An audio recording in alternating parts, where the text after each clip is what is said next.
There's a little-known part of Hollywood that most people are not aware of, known as the Audience Test Preview. The recently released book, Audienceology, reveals this for the first time. Our podcast series, Don't Kill the Messenger, brings this book to life, taking a peek behind the curtain. And now, join author and entertainment research expert, Kevin Goetz. In 2016, my company Screen Engine partnered with my guest today to initiate a change in the way that entertainment audiences are tracked, reached, and marketed to by emphasizing their interests, beliefs, values, and behaviors rather than simply by their age, gender, race, and ethnicity demographic information. This is one of the wheelhouses of Melva Benoit, a trailblazer in research and consumer insights and president of the Marian Dupree Group. Her rich background includes leadership roles with major companies like Disney, NBC, and Fox. Melva, I'm really happy to have you here today. I'm excited to be here. Before we get into a lot of stuff, you are one of my first mostly television-centric guests, as you pointed out before the interview today. And I think it's important for people to know that Don't Kill the Messenger not only applies to people in the movie business, but certainly also in television. You've had to deliver the news on pilots, tracking information, promo information, and ad sales throughout your career.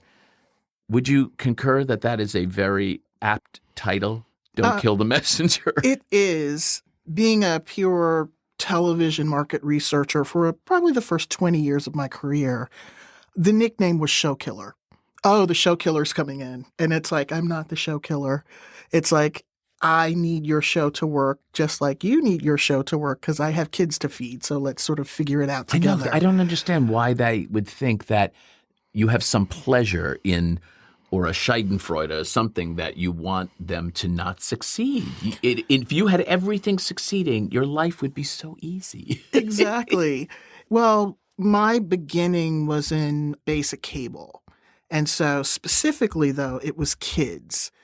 And so when you're testing content with kids, kids are brutal. They're very clear on what they like and what they don't like. Did you actually moderate groups yourself or have a hands-on approach? My very first time moderating was actually a brief stint while doing kids. I took a gig at Comedy Central. And so the groups I moderated were for a small show you may have heard about. It's my first time moderating called South Park. Yeah, I heard that little show. Yeah. Oh, God. So that wasn't a kid's show. No. Comedy Central. So I've been very lucky in that starting in basic cable with brands, I got to build a brand. I was employee number 14 out of 19 for Cartoon Network. So we were the little engine that could when Nickelodeon was the dominant player. And so they were everything from a brand with regard to kids. So I started in market research and television in a space where there weren't a lot of people. So I wouldn't get pushback if I was doing something new. So I had the freedom to learn, to innovate, to do, to change, because we were the second brand. I can remember sitting at a meeting in New York for the Kids Up Front.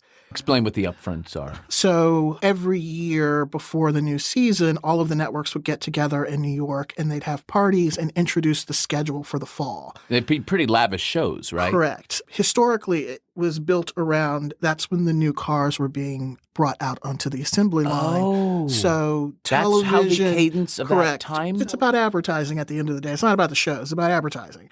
And so that was built around the new cars are coming out in the fall. And auto was the largest category. That was the most amount of money spent across advertising. Put a pin in that for a second. And then movies became one of the largest, if Correct. not the largest, which prompted you when you were at NBC to begin Must-see TV. Must-see TV on Thursday was because movies opened on Friday. Correct. And Thursday was a huge advertising final push for weekend movies. And there was a fortune spent on linear television at that point, right? It was enormous because it was the beginning of the weekend. NBC's Must-see TV, that's actually Preston Beckman, my mentor's creation. They had two comedy nights. Tuesday, they called it the Twin Towers, Tuesday and Thursday. But Thursday was Cosby. It was Seinfeld at one period of time. It was all of this. When Cosby was on the air, so we go all the way back to the 80s. You were there then? No. I was in college, so there was no digital. We're not into cell phones yet. If you think about the way ratings work, 90% of households, if they were on in America, were tuned to Cosby. What was the share? They were doing like a 70 share. So it was. Listeners, listen to this. Melva, what does a Super Bowl do today? It's not what it used to be. Ish. Maybe a 10 rating if they can get there. And Cosby was a what?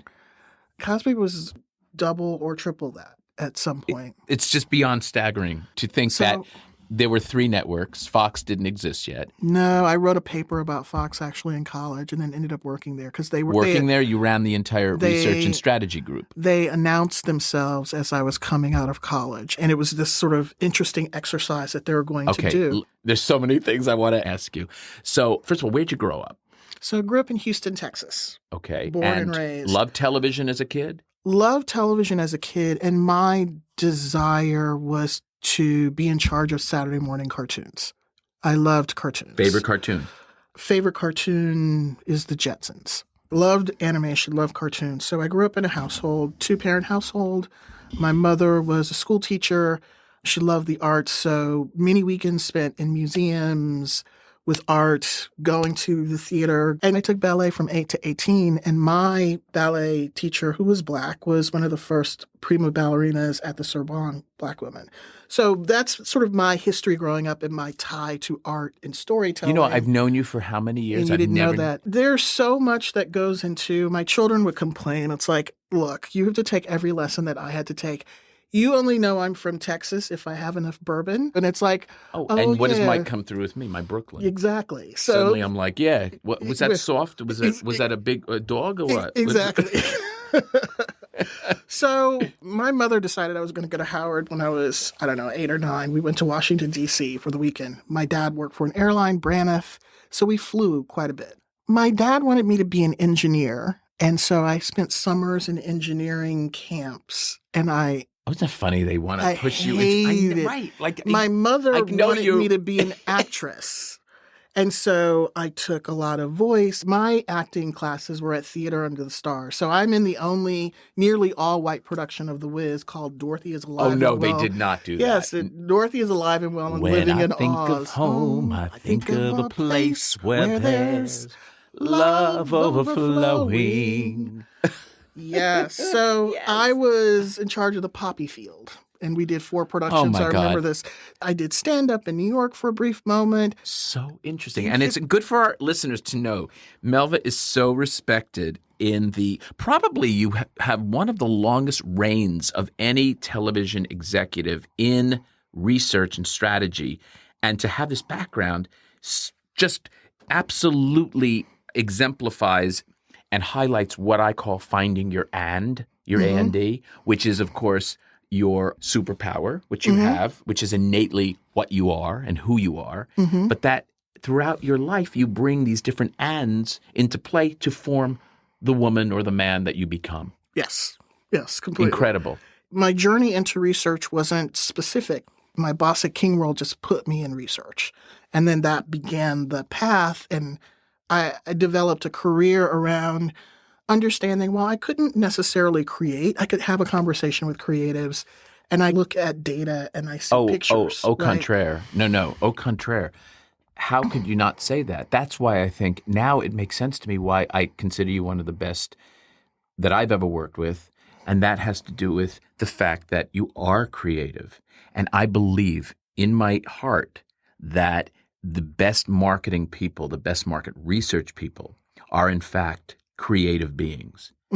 So they can be empathetic, not just give scorecards and be called dream killers or whatever the hell we are called, right? But rather really contributing to the process. Right. I mean, you have worked with people who found you invaluable. You've worked with people who also thought you were probably a pain in the ass, like I get as well.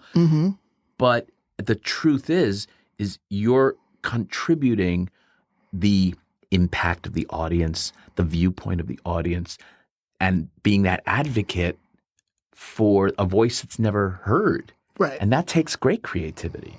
Oh, thank you. I never really thought about it that way. You know, when research inside of a media institution works really well, I tell people we do three things. Because some people look at the research department as a utility. It's a cost center. It's not driving revenue. And it's like, yeah, but if you do this right, you're having an impact against revenue. And you tell those stories, right? So the first thing that we do is we do the things that have to be done no matter what. It's keeping the lights on. So I describe it, if we were a diner, every day we get up and we make mixes for pancakes and for other things because we know people are going to come in and they're going to want those sort of standard things. So we capture ratings, we put out reports, we do those things. The next thing we do, we take requests. You go in to the diner, you want a burger, you get a burger made. People come in, they ask us questions, and we create things and figure out how to answer their questions. And then the last thing that we do that I think puts us over the top is as we begin to build a rapport with our stakeholders and we begin to understand what delights them, what keeps them up at night, share their burdens with them, then there are those moments that they come in, and I'll take you back to the diner where you go into this diner every day. You always ask for breakfast. You get to know the people behind, what's going on, and you're complaining this morning that I'm not going to get lunch on Friday. It's going to be a long day, blah, blah, blah. I can't wait till it comes, whatever. And when you come in that Friday, the guy hands you something extra that you didn't ask for. You're like, what's this? Just take it. And it's in that moment where lunchtime, your stomach's grumbling. You're like, wait a minute. And it's your favorite sandwich. So the last thing that we do when we do it really well is we answer questions that aren't necessarily asked directly. And so it was You're anticipating, aren't you?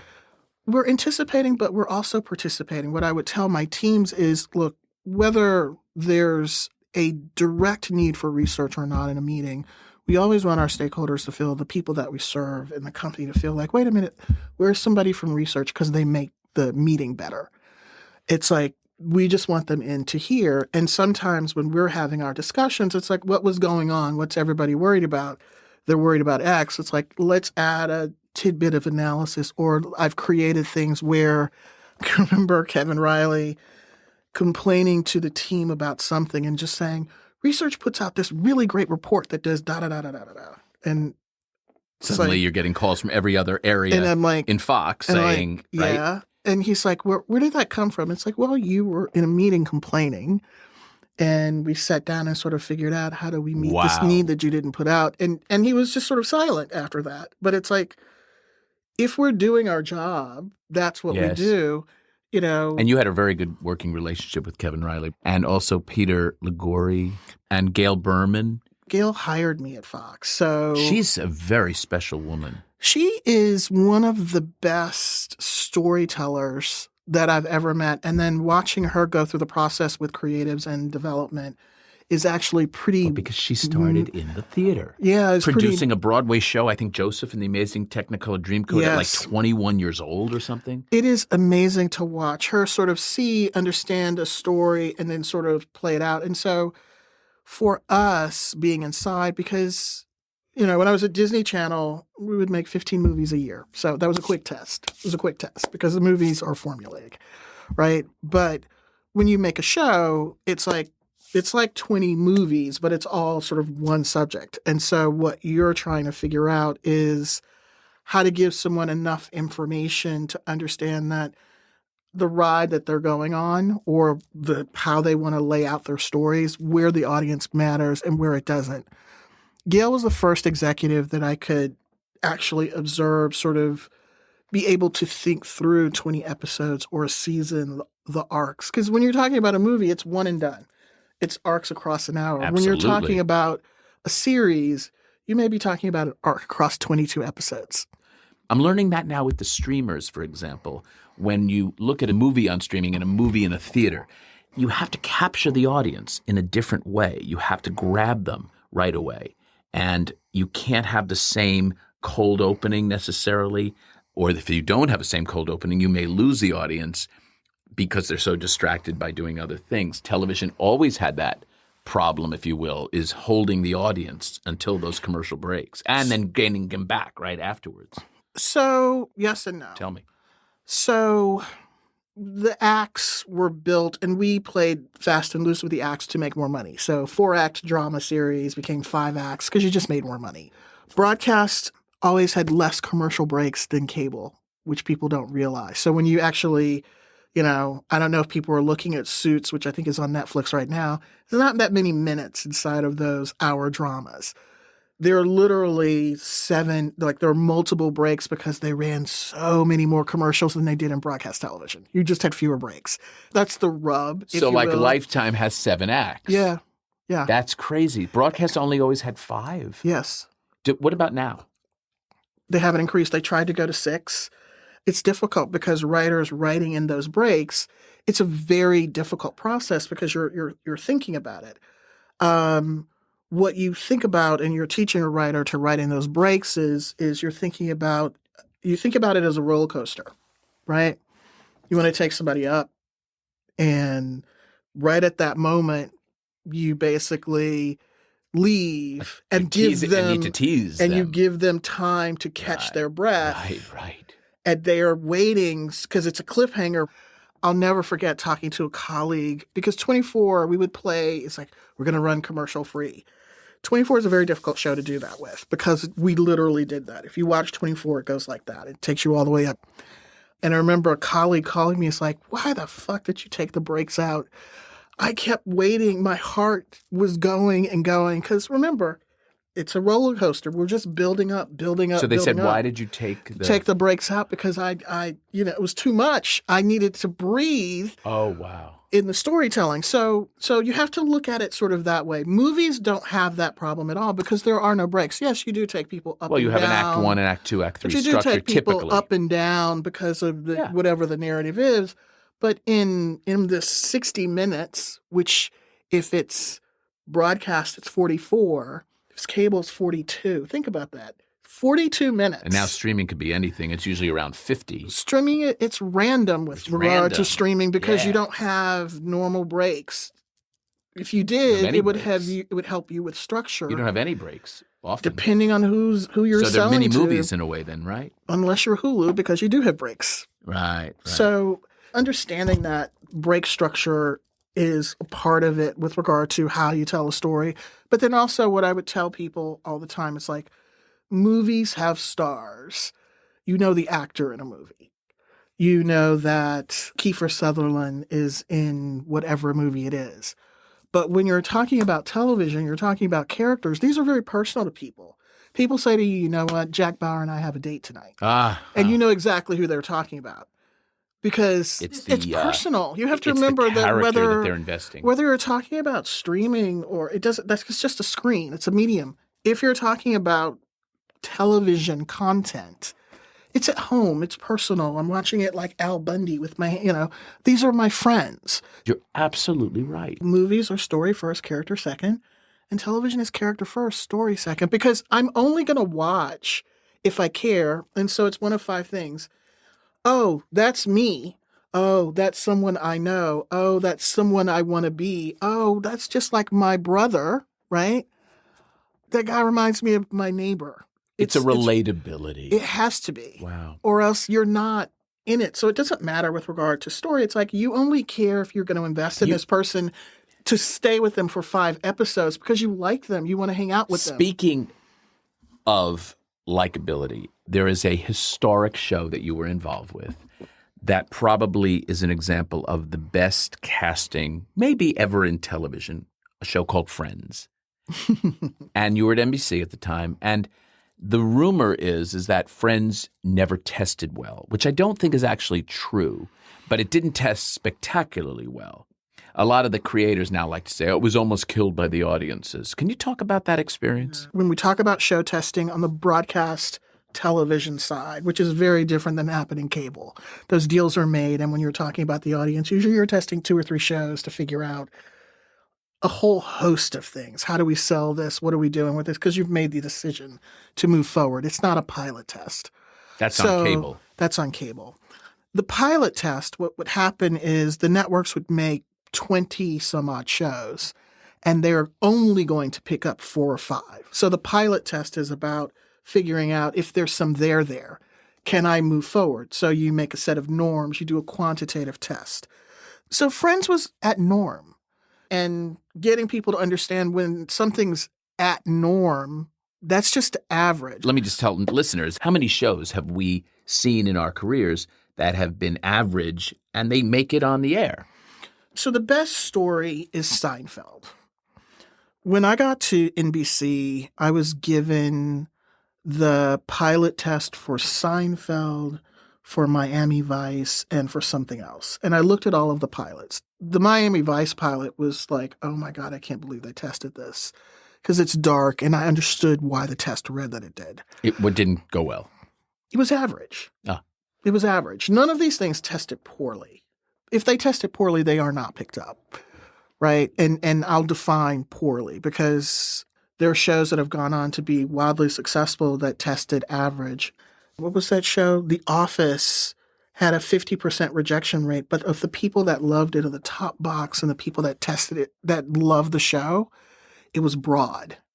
And so that was an indicator, like it was in the top percentile in terms of they were incredibly passionate about it, and it wasn't a narrow group of people. That's huge.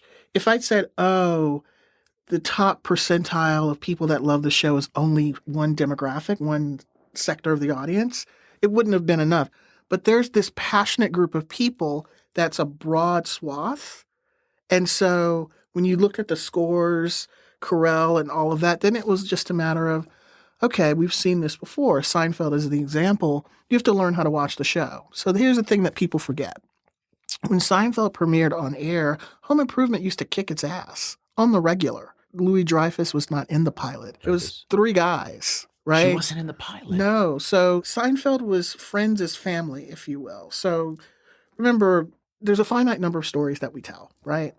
And so whether it's redemption or whatever, Seinfeld was just a buddy comedy, but it was a buddy comedy among three. About nothing. What would happen in Seinfeld, because if you look at Three's Company, it's the same thing. The problem would be presented, and then the entire episode is all the calamities until you get down to the end, and it's like, let's solve it. If you look at the last season of Seinfeld, the very last episode, because they're all unlikable, and that was the thing that made it remarkable, it's very rare that you can have four unlikable people, because the audience, who do you attack? Like four unlikable people. And in the last episode, which is why most people didn't get it, the last episode they went to jail. They were punished for being not nice people. But there was four unlikable people. Wow. Think about the It's people crazy, that right, you when you think know about it. as friends. The people you don't like, you want to spend a limited amount of time with them. A very limited amount of time. It's like, I have no reason to cheer for you. Think about it. Television is personal, and so Home Improvement on the other side was just easier to digest. It's like half the time you didn't know what they were talking about. So let's think about how long they left it on the air. They left it on the air to get enough episodes to go into syndication, and it went into Prime Access. So across the country, Seinfeld is now on Prime Access, and you're watching it 5 days a week at dinner, waiting. The country now is learning how to watch the show. And that's what you meant about learning And how to so watch the then they show. begin to understand, oh, Kramer reminds me, I can identify Did you know these that people. you got that early on? What happened It's is... it's such an astute So- observation. So when we would talk to kids about shows, we did a shorts project. We called our shorts What a Cartoon. And so I travel around the country because whenever I do focus groups, it's away. And focus groups with children are quite honest. So we're going to show the Powerpuff Girls. And Craig McCracken, who created it, was 19 at the time. And I had a huge fight with Fred Seibert. It's like, he cannot come to the focus groups. It's like, dude, kids are brutal. We're going to put the show on anyway, but we just need to understand How to position it or how to talk about how to it. socialize it. Correct. So Craig is in Arizona with me, and the kids are like, oh my God, they're second graders. They have no hands. And just awful, right? He's in a fetal position. Oh, no. I have to get him drunk in this amazing bar in this amazing hotel that we're staying in. And I'm like, dude, we're going to do your show. We just need to understand Right. how to You can't deal tell with a creator with that. kids. You just can't. But it began to help me understand how to interpret how people were responding to things. And so the kids were picking it apart because they didn't have anything grounding it. It looked very different. They just didn't know what to make of it. It was hugely successful, but we had to explain it. We have to understand how the audience is actually going to consume it. When we come back, I want to talk about Friends because we never got there because we got sidetracked with Seinfeld and Home Improvement. We'll be back in a moment. Get a glimpse into a secret part of Hollywood that few are aware of and that filmmakers rarely talk about. In the new book, Audienceology by Kevin Goetz. Each chapter is filled with never-before-revealed inside stories and interviews from famous studio chiefs, directors, producers, and movie stars, bringing the art and science of audienceology into focus. Audienceology, how moviegoers shape the films we love. From Tiller Press at Simon & Schuster. Available now. We're back with Melva Benoit, a terrific executive, strategist, marketing genius, in my opinion, and research phenom. So, Mel, I want to talk about Friends again. What happened with the testing of that? At first, it tested averagely, you said. It tested average, and it was the same thing in terms of Friends as family. It was how it was communicated, who were What does that mean, strongest. Friends as family? So it was basically a family comedy. It wasn't a buddy comedy, which is very different. Seinfeld was more like a buddy comedy, but see. Friends was more like a family comedy in terms of you had 6 people that related to each other almost like siblings. And so if you think about how family comedies work, it really played much more so like a family comedy. And so we call that Friends as family, right? So Friends as family, buddy comedies are very different. Buddy comedies are, these 2 people oftentimes are opposites. These guys were really like 6 siblings in all of their shenanigans that happen. All of the characters popped except one, and I'm not going to tell you which one. You could probably guess. So I would say Phoebe. yeah. I don't necessarily know why. You could even see it in the ratings because they moved the stories around in terms of who had the And then she was ultimately so embraced, right? I think sort of like Joey, she was more of a spice. More She was of a foil. Correct. And Joey sort of the same way. In the last year, Kevin came over and Kevin really wanted to do the Joey show. You know, that was the spinoff of Friends. And Frasier came out of Cheers. And it's like, yes, but Frasier is a completely different show. You want Joey to still be Joey without the friends. And Joey doesn't work without the friends. Yeah. It was really difficult to sort of figure that out. You saw it in the pilot, or you Yes. started audiences? But they were going to identifying? do it. They're going to do it no matter Let's what. talk about the audience for a second a little bit, because you and I have a great reverence for audiences. We have made our livings listening and advocating to and for them. Mm-hmm. And I guess my question is, you made a good comment before about like there's a point at which no low testing pilot ever makes it on air. I completely agree with that. We have a lot of data to support that. And whenever something might have gone on air, it would be for a business or political decision made outside of the audience's approval, if you will, right? Or support, or ours. It was above our pay grades. Right. Then you look at medium testing pilots, which are, I would probably say, are half of them, if not more, that are. And then you have really strong testing pilots that not necessarily make it on air, but if they do, don't necessarily succeed. So can you speak of an example that tested extremely highly that either really worked or really didn't? Yeah, I can give both. I mean, basically, television is about 80% failure. You know, it's a portfolio strategy. Everything can't be a home run. There'll be a home run, and then you want to get supporting players because you're building a schedule, if you will. You're building a playlist, if you will. If you're a streamer, you're building a playlist. I need the one show to drag everybody here, and then I'm going to use the algorithm to force them into other things, because if I'm a streamer, the strategy is I got to keep them paying. Let's go back full circle now. Yep. I introduced you as a terrific marketing executive, but what I said is in 2016, Screen Engine partnered with you, Melva, to initiate a way to stop looking at U.S. Census as the primary, it's not unimportant, definition of a consumer of entertainment.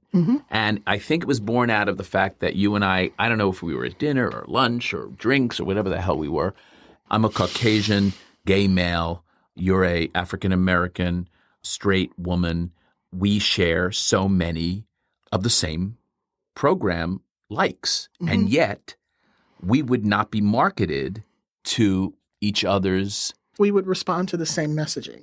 We could come together because of our sensibility, because of our human values, our behavior, our background, our education, our income levels. No, I mean, seriously, all these things make us who we are. And most of it is lost because of this archaic way of looking and classifying people. And I think the fact that you are classifying people in buckets is a really dangerous thing, rather than creating and exploiting all of those great ways that the streamers are actually finding people now through their likes and their sensibilities.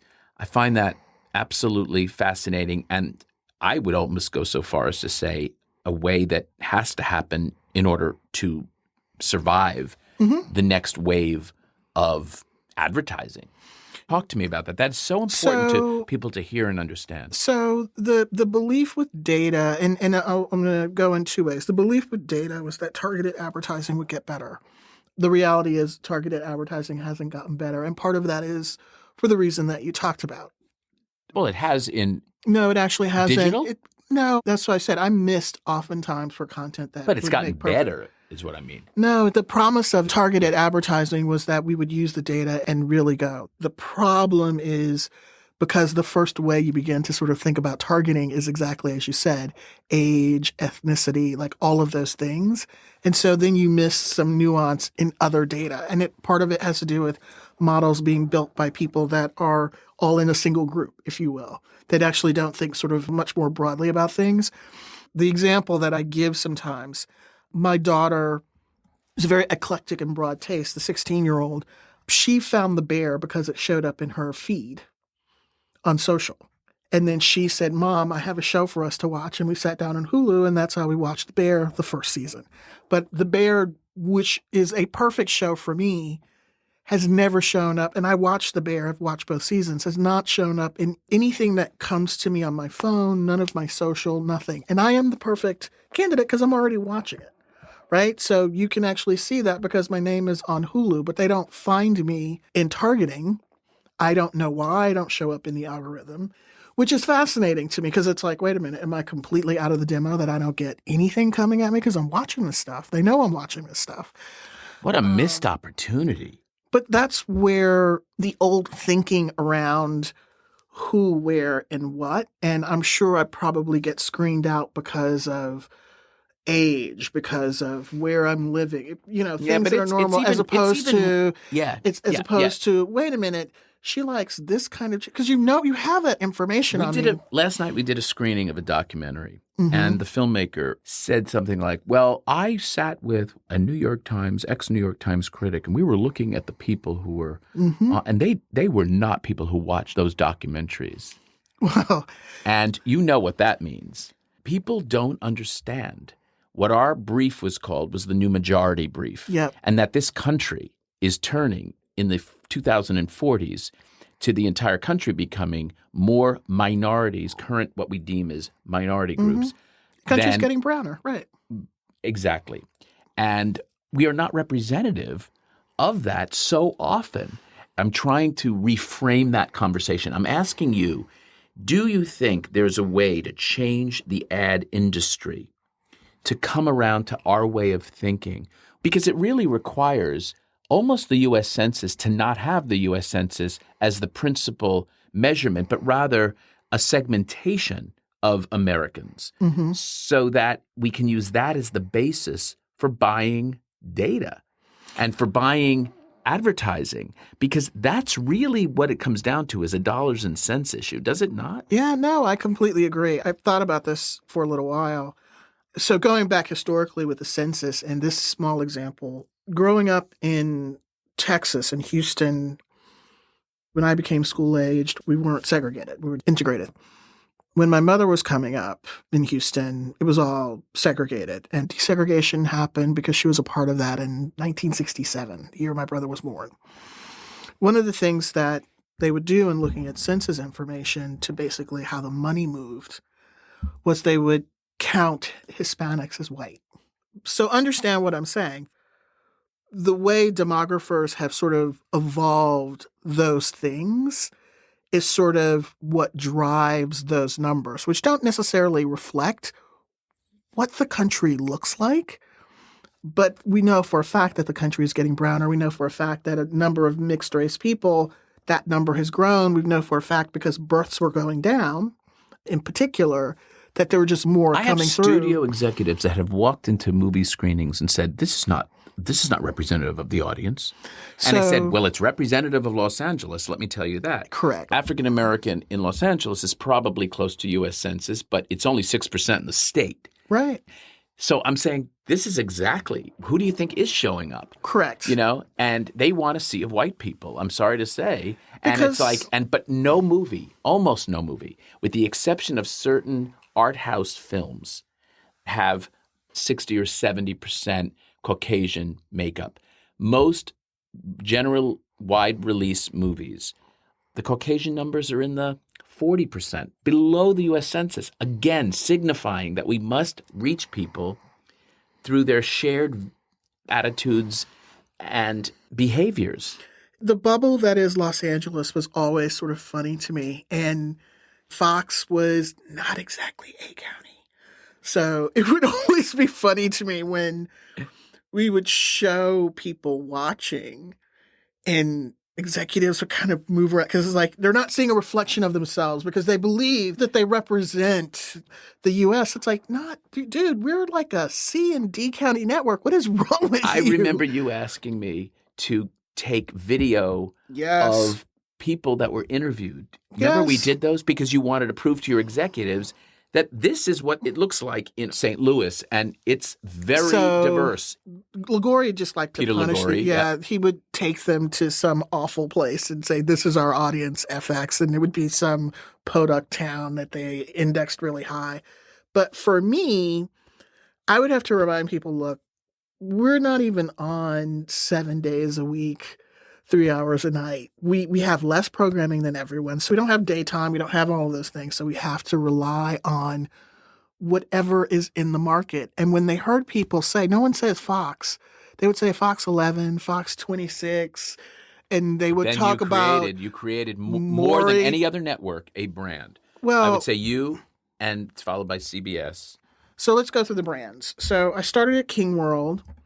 I went to Cartoon Network 3 months after they launched. And so that was building a brand. I can remember in our first attitude and usage study building, which I had 4-year-olds to like 60-year-olds taking a survey in a mall with a computer. So babies sitting on their mom's lap with a trackball, answering questions that were spoken to them with smiley faces. So that's my very first major quantitative study. We basically do that now with emojis. Exactly. So think about that. So I'm going back to 1994. That's everything very old first. Is new again. Yeah, it's my first study. So remember talking to some kids, and it's like, oh, Cartoon Network is it's the stuff in between the shows is better than the shows. It's all old. And so we made, what's the brand? What are we? And what we decided was Cartoon Network was going to be a destination. And what we wanted kids to believe that every cartoon, whether it was on Nickelodeon, Warner Brothers, every cartoon came from Cartoon Network. And that was the job for a year until kids finally came back. And it's like, no, Cartoon Network is responsible for every cartoon, every single one. Wow, it's like, well, what would happen if we took it on the air? And I remember a kid saying, well, I call the president. So that was amazing.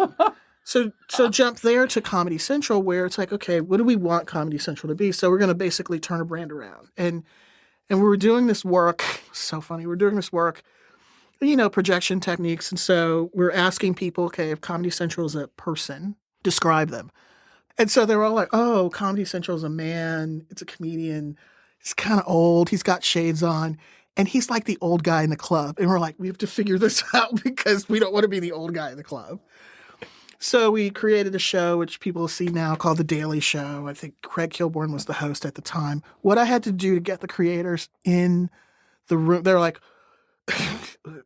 So we have this offsite, and Melva's going to take you through the research. This is what's going to happen. And I'm like, look, guys, collaborative process. She's like, wait, Melva, before you start, look, we're all really smart, funny people. Why do we need to talk to the audience? Okay, you can go now. I'm like, oh, no. Okay, I'm prepping them for research. I had to bring a masseuse, allow her to smoke cigarettes. There was caviar with creme fraiche. And as the masseuse is working on the knot, I said, look, here's the thing. And this is the magic and the beauty of focus groups. Oftentimes you're thinking about changes of the show or how people are responding, and you have questions and you think you know the answer. Let's hear the audience confirm what you're already thinking, because maybe you'll hear one thing that'll be an aha moment, but for the majority of it, it'll just make you feel better because you were already thinking these things.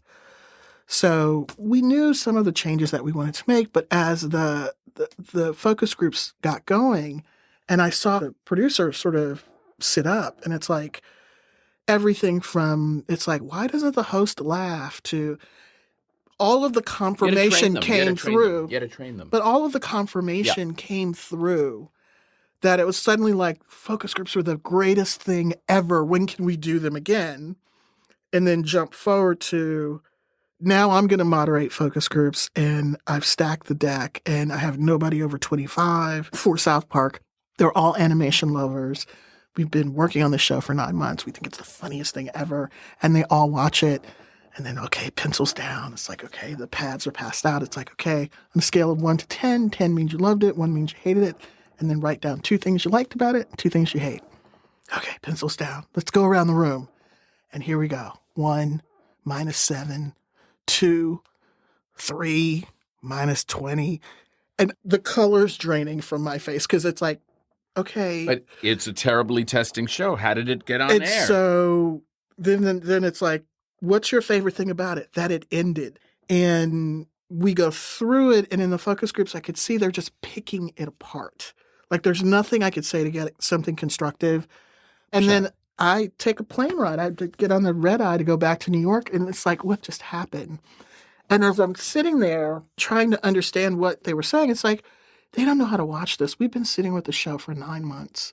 It's everything that we tell people when they've made a show. It's like, you know everything about it. There was no preamble. They're seeing it for the first time. It's something I remember telling Jeff Zucker. It's like, when I meet you for the first time and you tell me a dirty joke, probably not going to see you again. But if you and I are friends and we've gotten to know each other and you tell me the same joke, oh my God, it's the funniest thing ever. Oh, that's genius. And so there was a moment in the pilot episode where Cartman is taken up by the aliens, and Kyle does one of his first speeches, and then he curses for like, and we run a beep for like, I don't know, like a full 20 seconds. And you're just so turned off. And we're like, this is the funniest thing ever. And they're just like, the fuck is this? And so we realize it's like, we have to tell people how to watch this. It's like peanuts on acid. We cannot give this to anybody cold. So think about this. This is 1997, 96, 97. So we released the Jesus versus Santa Claus, which is what this is based off. We released it on would be called the internet. The web. The World Wide Web. Back then. The intranet. Which means it goes... The intranet. The intranet, which means it goes to every college campus, if you think about how it works. Sure. So that's the first viral video. When that show showed up, it changed the fortunes of the network. It took us from being barely breaking even to, it was the biggest thing ever. Oh my God. Well, Melva Benoit, what can I say? You're just brilliant and insightful and curious and talented. And I have loved working with you over these last over 2 decades. And so happy to call you a friend. Thanks for coming on today. Oh, thank you for having me. It's wonderful. And more to come. To our listeners, I hope you enjoyed the interview today. For more stories like this, I invite you to check out my book, Audienceology, at Amazon or through my website at kevingetz360.com. You can also follow me on my social media at kevingetz360.